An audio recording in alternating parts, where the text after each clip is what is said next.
அப்புறம் நாளைக்கு மழை பெஞ்சோடனே விழுந்துடும்.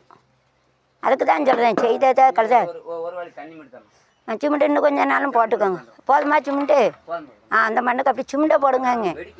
இங்கே பாருங்க, உங்கள் அப்பா சொல்கிறதே கேட்கல ஒரு ஆட்டை. நான் பண்ணிடுறேன், நல்லதுக்கும் சொல்லுவேன் கெட்டதுக்கும் சொல்லுவேன். வெளியில் ஒரு திண்டு கணக்கு கட்டினார், வெளியில் உள்ள தண்ணி வருது சொன்னேன். நேரு கலவை போட்டு கட்டுன்னு சும்மா மேலே மட்டும் கட்டினாரு, மழை வந்து எல்லாம் அரிச்சிட்டு போயிட்டு. அப்போ எல்லாம் நஷ்டம் தானே எனக்கு. இப்போ இந்த வெளியில் இந்த மண் இருக்காருங்க, நேருங்க, இந்த மண்ணை கலவை போட்டு கொஞ்சம் சிமெண்ட்டை போட்டு கட்டியிருந்தா நல்லா இருந்திருக்கும்ல. சொன்னா இவர் கேட்காம நேருங்க, சும்மா அந்த கலவை போட்டு அது மேலே மட்டும் குழைச்சி போட்டார்ல, மழை வந்து எல்லாம் கரைஞ்சி அடுத்த வீட்டுக்கு போயிட்டு. இந்த சிமெண்ட்டு போடலாம் நிற்காதுங்க. நான் வந்து கண்ணால் பார்த்தவா. இப்போ நேற்று என்ன அழகாக வேலை பார்த்துருக்காரு, அதையும் சொல்லத்தானே செய்கிறேன்.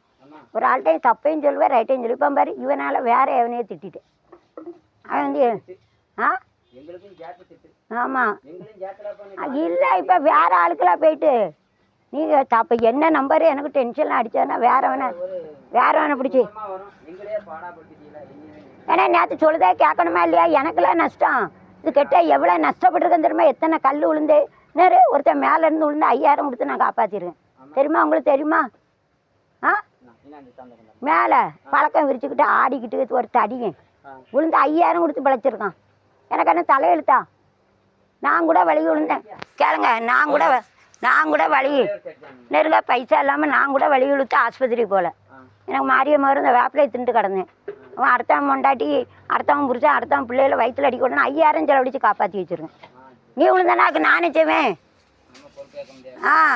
நீ பார்த்து வேலை பாருன்னு தானே சொல்லுதேன். எனக்கு கடை நேற்று பாரு நீங்கள் என்ன வருங்க. இந்த தலைக்கலி எனக்கு விஷயம் தெரியாது. இப்போ உங்களே போல் இது போட்டிருந்தா எவ்வளோ அழகாக இருந்திருக்கும். சொல்லுங்கள். வேலை பார்க்க தெரியாது. இப்போ அங்கே வந்து படித்தோம்னா சொன்னேன். இப்போ என்ன பாருங்கள், நீங்கள் வெளியே வேலை பார்க்க நானும் சில ஐடியா சொல்லத்தானே செய்தேன். இப்போ உங்களுக்கு தெரியாத ஐடியா எனக்கும் தெரியத்தானே செய்யுது. சொல்லுங்கள். இப்போ பாருங்கள், மண்ணள்ளி போட்டியே சரி கக்குது, இங்கே வரைக்கும் வருது, ரொம்ப நிற்காது. சரி கொஞ்சம் சிமெண்ட்டை போட்டோம், முடிஞ்சிட்டு தண்ணியை ஊற்றணும். பிறகு சும்மா போட்டு என்ன செய்ய? இப்போ நான் ஐடியா நல்ல ஐடியா தானே சொல்லுதேன். ஒருத்தருக்கு ஒரு பொருள் கட்டி கொடுத்தா உருப்படியாக கட்டி கொடுக்கணும். சொல்லுங்கள், எவ்வளோ ரூபா செலவழிக்கு தாலி கூட இங்கே இருங்க 2 லட்சம் போடுறேன்.